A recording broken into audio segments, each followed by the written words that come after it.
Now to Florida, which could face the nation's hardest hitting hurricane this season. Tropical storm Helene formed in the Caribbean this morning, and residents in the Sunshine State are still recovering from the previous storm. Fox's Eben Brown has more from Miami, where the state is rushing to prepare for landfall this week.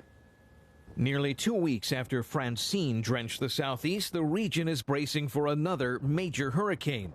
A system churning in the Caribbean Sea is expected to strengthen into Hurricane Helene later this week and potentially make landfall along the Florida Panhandle. Everything popped up overnight, and I think it's going to surprise all of us. Forecasters say this storm could pummel the state with damaging winds and storm surge as it approaches the coast. People in Florida's Big Bend region are filling up sandbags ahead of potential flooding, but officials there say it is also time to stock up on supplies. Having your disaster supply kit home, having a way to get warnings and updates, and knowing what your plan is going to be. Ahead of Helene, Governor Ron DeSantis declared an emergency for dozens of counties in the state. Public works crews have already been deployed to check pumping stations and storm infrastructure as communities brace for several inches of rain. There's a lot of uncertainty with this storm, but the one thing that is certain is we are going to see some impacts. Some folks who are still recovering from flooding caused by Hurricane Debbie last month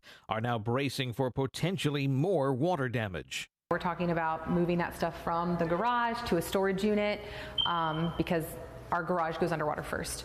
So then it's our house if that were to happen again. Forecasters say Helene could bring strong winds and torrential rainfall to Georgia and the Carolinas on Friday. In Miami, Eben Brown, Fox News.